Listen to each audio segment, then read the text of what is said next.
Hi, this is Ratan Gupta from Knowledge Varsity. In this video session, we are going to cover the logical functions which are present in Excel 2010 version. Note that there is a additional function there in 2013 and then some more functions in 2016 version.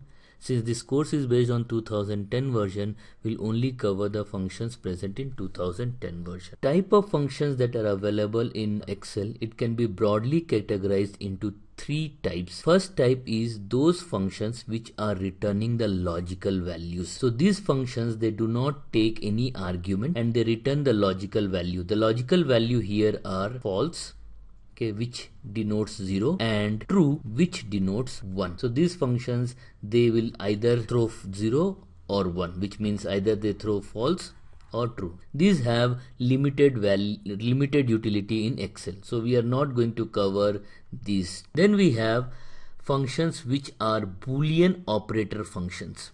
So Boolean operation is denoted by and or, and not. These are the three Boolean operator functions. Let's try to give a small brief about the Boolean algebra. Algebra values, it will return either true or false. And Boolean operator, it is actually a conjunction operator, or you can say as an intersection operator. Now this takes expressions 2 or more than 2, and the outcome will be decided on a intersection of the input expression. So as an example, suppose if your one of the input is true, let's say x, and another input is y. Suppose if x is true, let's say it's 1, and y is also true, it is also 1, then the output of AND, wherein we are doing AND of x and y output will be 1. So if x is 1 and y is 1, that means x is true and y is true,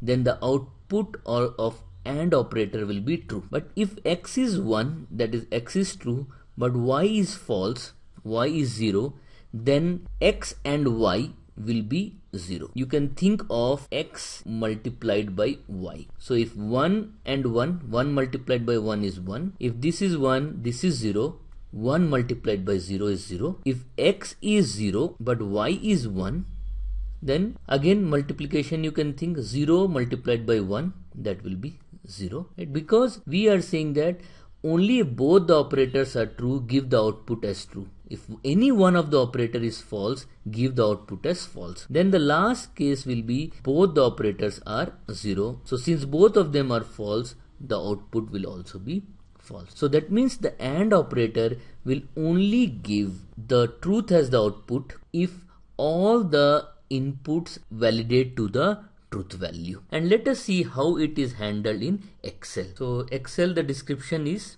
returns true if all its arguments are true, return false if one or more argument is false. So we'll see what are the different type of operators that we can have. These are the comparison operators that you have.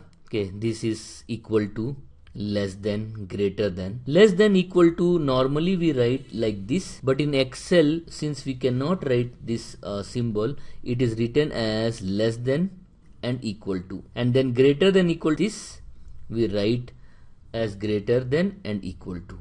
And note that this is the symbol for not equal to. We will see where these are being used. Please note that this will be used as a comparison, because the input in AND can be any comparison value also. So this is AND operator.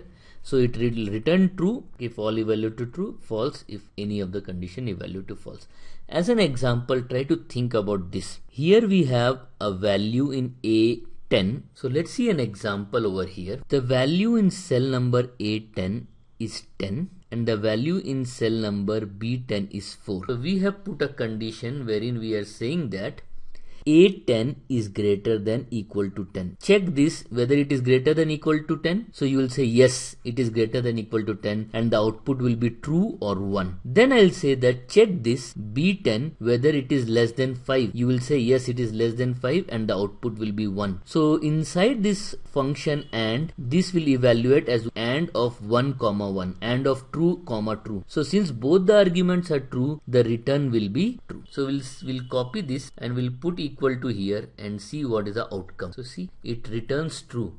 Why? Because A10 is greater than equal to 10. It is true, right? What we can do is we can check this. So you may want to check whether this comes as true or not. So let's see, we put a formula, we enter A10 greater than equal to 10, and formula, it has to evaluate this first. So Excel has to evaluate this, so we can work on this formula. When I have put A10 greater than equal to 10, so please don't think that we are assigning some equal to value here. Like, we are saying that we are just evaluating whether A10 is greater than equal to 10 or not. And then we are also evaluating whether B10 is less than 5. So what should be the outcome? Outcome should be true. So we are saying true, and of true and true should be true. So if you see, I can copy this. So the outcome should be what? This is true, this is true. The outcome should be true. So it will give true. What should be the outcome of this? And of 5 equal to 5, 6 equal to 6. Please note that 5 equal to 5, it is true. 6 equal to 6 is true. So the outcome of and should be true.